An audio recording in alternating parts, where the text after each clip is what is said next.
Junior ndi wani. Zona mwana uyuyu ndizalole ine kuti akwatire azikakhala ndi mkazi wake kwina, ine ndizakhala pano ndekha ndi amayi ake akundivutisawa. No, sindizalola. Junior azakhale wansembe. Tizamuti Junior the priest azakhale father. Koma akazakakamira kuti akufuna akwatire, it's okay, sindingamukanize. Ndiye ndizangomunyengerera kunena kuti please mwana wanga uzikhala pakhomo pompano ndi mkazi wako. Azizakhala panopo ndi mkazi wake so that azandithandizira maganizo pa zinthu zina ndi zina. Otherwise, banja langa lizatha mosavuta. Junior azachoke pakhomo pano. I can imagine the situation.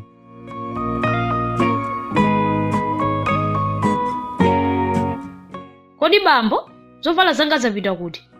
Ndinasita zovala ziwiri ndinayika pa bedi kuchipinda kwa Junior. Kulibeko zayenda bwanji? Ndikunena ndi inuyo, muzindiyankha. Zovala zinali pa bedi koma zasowa. Zisowa bwanji ngati pano pali anthu ambiri? Mundiyankhe. Nyimbo imandisangalatsa. If the Lord had not been on our side. If the Lord had not been on our side. Oh, Jesus. The enemy had a purpose, especially the workshop. The workshop had a purpose to swallow us alive and sweeping us away.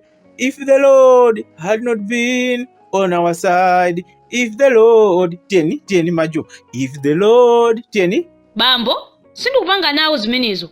Tandiuzeni za zovala zanga. Zapita kuti? Mene ndi masamba munasalapo nokha. Meaning mikuti inuyo mukudziwapo kanthu. Zovala zili kuti? Bambo a Junior muziyankha, zovala zanga zapita kuti?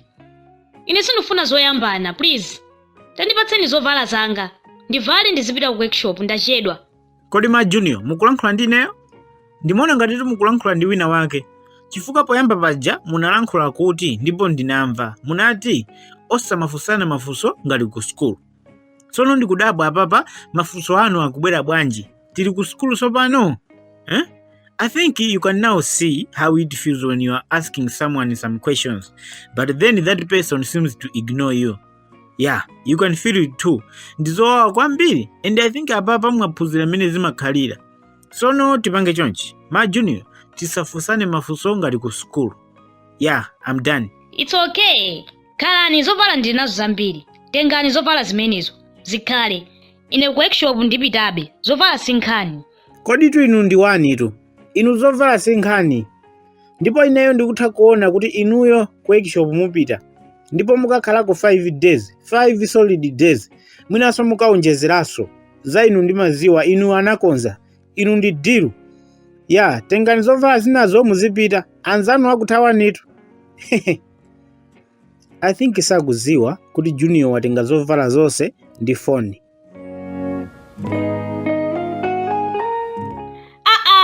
Bambo! Koma kumeneko, wina avala bathing towel wiki yonse chifukwa cha mwano. Bambo, chonde sindikufuna zoyambana. Ndinayika chikwama changa cha zovala pakona. Expand ya lady apita kuti? Kodi mukakhala opanda kuyambana ndine simmamva bwino eti? Please, ndipatseni expand yanga ndizipita ku workshop. Panopa nthawi yandithera ndikuyenera ndizipita. Maju, please.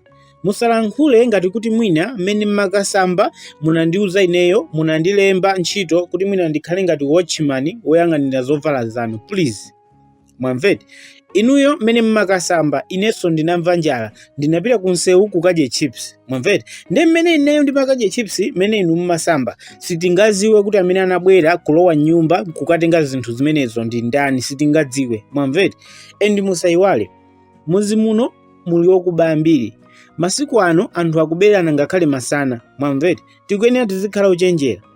Koma zona kuba zovala za akazi anga? My wife? How? No, zimenezo sizoona ayi. Mkazi wanga amene ine ndinamukwatira adakalisikana kukamutenga pa kompama yake, ineyo kumamusamalira, kumampangira china chilichonse. Zona wina akabwere kuzamutengera zovala zake? No. Imeneyo sinkhani yabwino ayi. Ineyo ngati pali chinthu chimene chimandivuta kwambiri ndikuona kuti mkazi wanga azidandaula. Maju, nokha ndi mboni. Munaona kunena kuti mene mmati mukupita ku workshop ine sinadani nazo nakuvomerani kuti pitani. mwaonedi nde zona pakana mulepere kupita ku workshop. Apopo ndizoona bambo, ndinakuwuza kuti ndipita ku workshop mwamakani, koma inuyo simunalimbane nane, munandisiya kuti ndipite ndithu. Aka ineyo ndinalola bwinobwino kuti mupite ku workshop mukasangalale ndi anzanu mukapenge ma training. Mwaona, you know what, your happiness matters most to me, my wife, and now I'm not feeling okay because someone has stolen your clothes. Ndiye kuti muzivala chani chifukwa sizoona kuti muzikhala mu bathing towel choncho nthawi zonse. Okay, it's okay. After a week or 2 weeks ndikupasani 100,000 kwacha or more than that, mukagule zovala zina zabwino kuposa zimene wokubayo wakuberani, kuti mukakumana naye wokubayo, of course inuyo simuzimuziwa koma iye azikuziwani, mukakumana naye pansewu aziziwa kuti ndinabera anthu olakwika.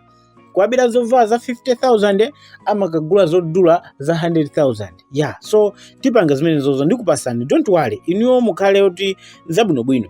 Koma no, I think before that tafufuzani kayi katundu wina, chifukwa ukubayena amaba zinthu zambirimbiri zoti simungaziziwe kayi. Muyang'ane zinthu ngati sapato, mapesi, makamaka foni. Yeah, muyang'ane foni, amatero waba ndi foni yomwe. Tayang'anani zimene zozo.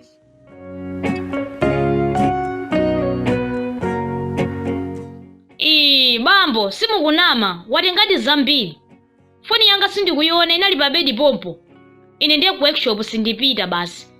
Nanga ndipita bwanji opanda zovala komanso foni? Hallelujah, Jesus Christ is the Lord. Maju, mwati bwanji mawu omalizawo? Ndikuti basi sindipita ku workshop. Nanga ndipita bwanji opanda zovala? Ndizovuta. Komanso zinthu zimenezi tizipeza bwanji abale? Simple. Pajati ndi mwana wathu Junior ndi mwana wanzeru ndipo ndimamudalira.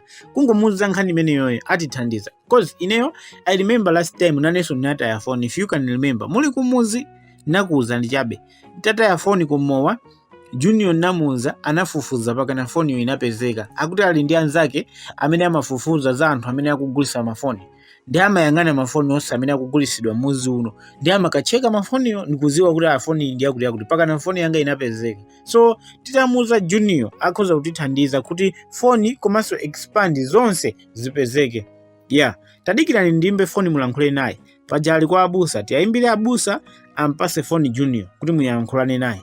Komano chonde pajani makuzani kuti Junior akumakudandaulani kuti muyankhula zolakwika, Junior simamwerengera nawo for now, chifukwa chonena kuti tifuna Junior akuthandizeni. Chonde yesesani kumulankhula zabwinobwino, mumuonesere kuti inuyo mwabwerera munomo simukufuna zoyambana naye ayi. Nde muyambe ndi kumunyadira, mwana wanga chanchani mukuziwa inuyo. Tadikira nti ayimbire abusa ababa. Muyankhule ndi inuyo koma. Tabwerani pafupi.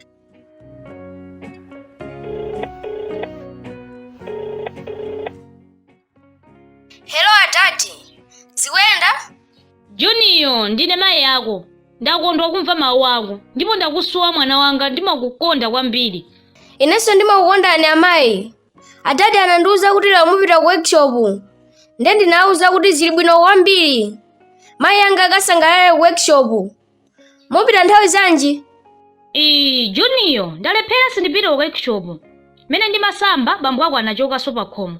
Ndiye kunabwera okuba, waba expand yanga ya lady ndi phone yanga ija. Ndipo zovuta Junior wamva. Nde ndimati, chonde undithandize kuti ndizipeze zimenezi. Kaya tiyuza njira yanji. Komano undithandize zipezeke chonde mwana wanga. Amayi, musadandaule. Zicheka. Katundu wanu apezeka mosavuta. Mesa mwati expand ya lady ndi phone. Don't worry. Pofika next week zikhala zitapezeka. Apapa ndiyambe kuuza anthu kuti atithandize kufufuza. Umakwana Junior. Undiuza ngati pali zina zofunika kaya ndrama.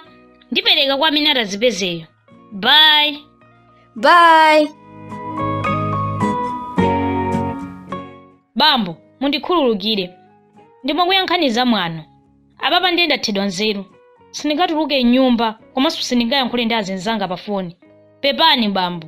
You are welcome, my wife. Prodigal wife has come to her senses. Komatu nde mwachena akazanga. Sindimaziwa kunena kuti bathing towel ija ndizovalaso. Mukuoneka tu bwino. Ung'ono mwachita kumachisa ndi kumutuko. That's nice. And muli ndi ma bathing towel atatu. Ndiye kuti muzisinthira.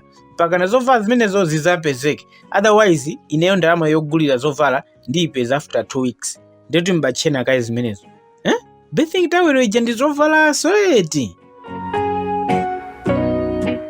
Ya plani ija yagwira, workshop kwalephereka, koma nkhani sitherapo mpayi.